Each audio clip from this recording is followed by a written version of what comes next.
जय हिंद साथियों, इस वक्त एक खबर आई है जिस खबर के बाद मैंने सोचा कि आप लोगों को जानकारी देना जरूरी है कि इस वक्त जब पूरा देश एक गंभीर संकट से जूझ रहा है, पूरे देश में लॉकडाउन की स्थिति है, पूरे देश में लोग भूखमरी की कगार पे पहुंच गए हैं, अस्पतालों में लोगों के मरने की खबर आ रही है।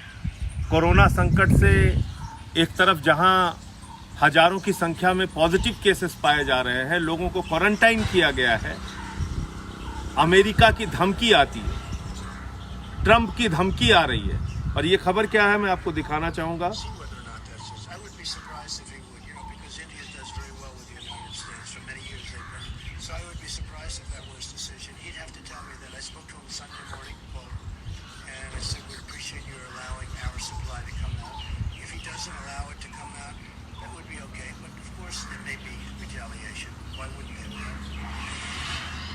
ये खबर आ रही है कि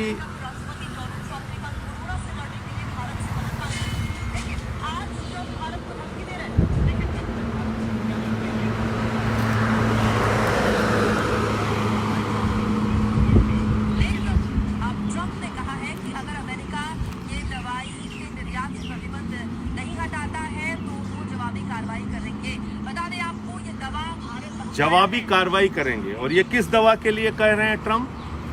ये कह रहे हैं क्लोरोक्विन, जो इस समय पूरे दुनिया में सबसे महत्वपूर्ण दवा मानी गई है कोरोना संकट से निपटने के लिए। यानी दुनिया के जिन देशों ने इसका प्रयोग किया, वो खुद अमेरिका भी हो, चाइना हो, जिन देशों ने इसका प्रयोग किया, वहाँ पर ये पाया गया कि कोरोना के संकट से निपटने के लिए सबसे महत्वपूर्ण दवा क्लोरोक्विन, ये जो दवा है जिससे भारत से जिस दवा की मांग ट्रंप कर रहे थे। पहले मांग की उन्होंने, उसके बाद धमकी दिया और कहा कि इसके गंभीर परिणाम भुगतने पड़ेंगे। मैं ये पूछना चाहता हूं कि क्या आज धमकी के आधार पर भारत सरकार काम करेगी?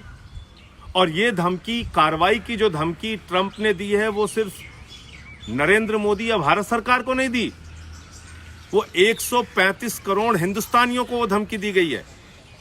वो धमकी भारत की संप्रभुता को दी गई है, वो धमकी भारत के स्वाभिमान को दी गई है। आपको धमकी दी जा रही है कि आप दवा दो, नहीं तो कार्रवाई करेंगे।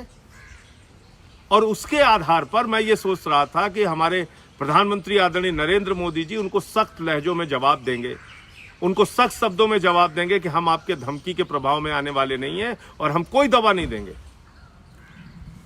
मैं ये उम्मीद कर रहा था कि भारत सरकार इस पे जवाब देती, लेकिन आज जो भारत सरकार का जवाब आया, भारत सरकार कह रही नहीं, हम दवा देने के लिए तैयार हैं। तो क्या हम धमकी के आधार पे काम करेंगे? हम जहाज में भी सुनते हैं कि दूसरों की सहायता करने से पहले अपना मास्क लगा लें। हम आज इतने बड़े संकट से खुद जूझ रहे हैं और आपने क्या किया? 19 मार्च तक भारत सरकार ने मास्क, वेंटिलेटर और सैनिटाइजर को सप्लाई किया विदेशों में। 31 मार्च को सर्बिया को सप्लाई किया वेंटिलेटर, मास्क। तो जब एक तरफ पूरा देश खुद संकट में है और आने वाले दिनों में कितने और केसेस आएंगे इसका आपको अंदाजा नहीं है। हजारों की संख्या में अब तक पॉजिटिव पाए जा चुके हैं। पूरी दुनिया में लाखों की संख्या में 13 साढ़े 13 लाख लोग इस बीमारी की चपेट में आ चुके हैं। हजारों लोगों की मौत हो रही है और अमेरिका जैसा विकसित देश जहां पे कि 10,000 से ज़्यादा लोगों की मौत हो चुकी है, इटली में 15,000 से ज़्यादा लोगों की मौत हो चुकी है। पूरे दुनिया में लोगों की जान जा रही है, हिंदुस्तान में लोगों की जान जा रही है। और ऐसे समय में धमकी के आधार पर हम दवा देने के लिए तैयार हो गए, ये बहुत ही शर्मनाक है। और मुझे लगता है कि भारत सरकार को सख्त शब्दों में जवाब देना चाहिए कि हम अमेरिका के आगे झुकने वाले नहीं हैं, हम अमेरिका की दादागिरी के आगे झुकने वाले नहीं हैं। हम अपनी ज़रूरत को पहले पूरा करेंगे, इस देश के संकट को पहले देखेंगे, इस देश के लोगों के संकट को पहले देखेंगे। हिंदुस्तान में डॉक्टर्स पीपीई की मांग कर रहे हैं, एम्स के डॉक्टर पीपीई की मांग कर रहे हैं। बिहार की सरकार, नीतीश कुमार जी का बयान आया, दूसरे राज्यों की सरकारों का बयान आ रहा है कि भाई हमारी ज़रूरतें आप पूरा कीजिए। आप इसके बजाय 19 मार्च तक आप विदेशों में सर्जिकल आइटम, मास्क का, वेंटिलेटर की सप्लाई करते हैं, सैनिटाइजर की सप्लाई करते हैं। 31 मार्च तक आप सर्बिया को सप्लाई कर रहे हैं मास्क और वेंटिलेटर, और आज ट्रम्प की धमकी के आगे आप दवा देने के लिए तैयार हो गए, वो दवा जो सबसे महत्वपूर्ण मानी जा रही है इस कोरोना संकट से निपटने के लिए। तो मुझे लगता है कि ये भारत सरकार का बहुत ही शर्मनाक करना चाहिए। जय हिंद। सियासी तकदीर यूट्यूब चैनल को सब्सक्राइब करें और बेल आइकन पर क्लिक करें ताकि आपको सबसे पहले खबरें मिलती रहें।